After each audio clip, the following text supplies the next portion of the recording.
कित्येक गोष्टी आहेत ज्या विधानसभेमध्ये बोलल्या जाऊ नयेत. लाडकी बहीणचं काय झालं?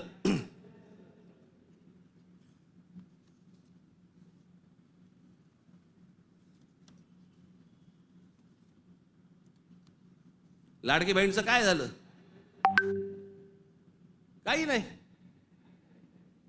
बंद होणार ती योजना. मी निवडणुकीच्या वेळेला सांगत होतो, पण माझं खरं सांगून तुम्हाला पटलं नाही, त्यांचं खोटं सांगून पटलं. काय कमाल आहे.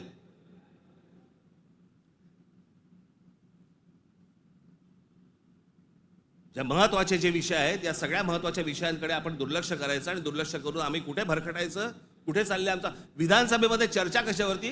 औरंगजेबावर.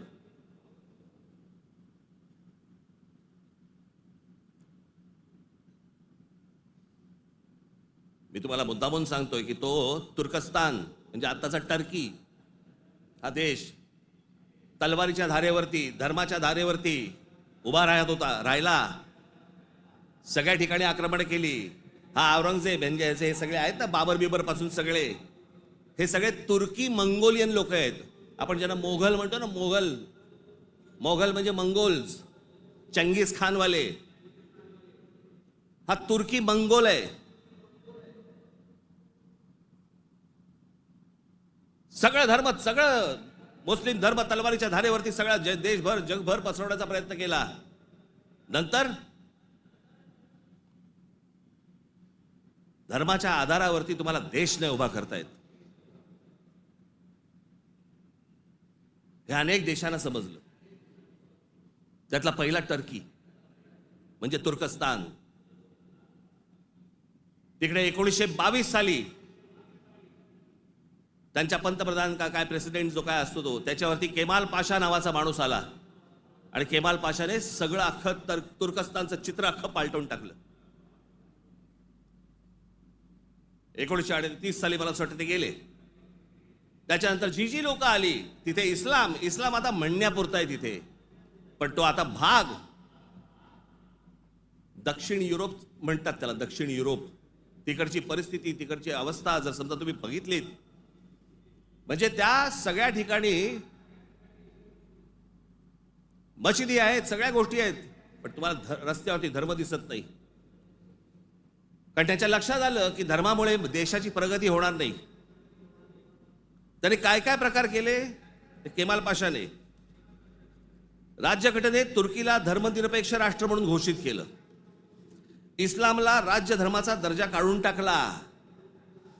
शरिया कायदे रद्द करून स्विस सिव्हिल कोडवर आधारित नवीन कायदा लागू केला.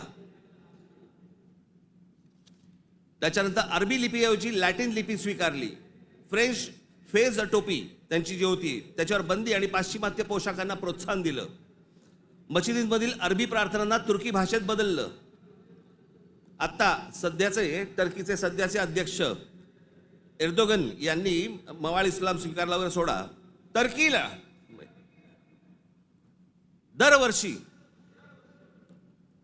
टुरिझम म्हणून किती लोक भेट देतात? 5 कोटी लोक भेट देतात. वर्षाला साधारणपणे $400 बिलियन त्यांचं उत्पन्न होतं, निर्माण होतं. हे देश सगळे त्याच्यातनं बाहेर पडतायत आणि आम्ही धर्मांधतेकडे जातोय. धर्म प्रत्येकाने जोपासला पाहिजे उंबरठ्याच्या आत. आणि त्यांनी जर समजा बाकीच्यांनी जर समजा धर्म रस्त्यावरती आणला तर मग काय आम्ही बुलडोजर फिरू?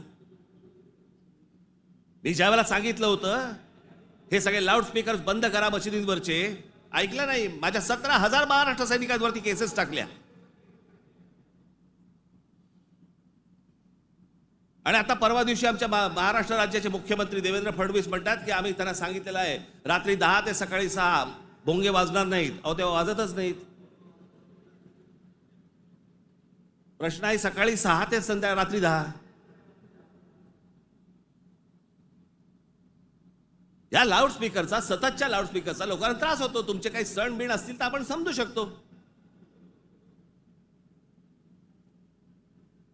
पण सरकार म्हणून कोणतंही पाऊल न उचललं. पाऊल कोणी उचललं? उत्तर प्रदेशने उचललं, योगींनी उचललं.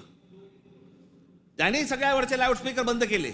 आपण इथे घोषणा केली, लाऊडस्पीकर त्यांनी बंद केले. आमच्या इकडे तसंच चालू आहे.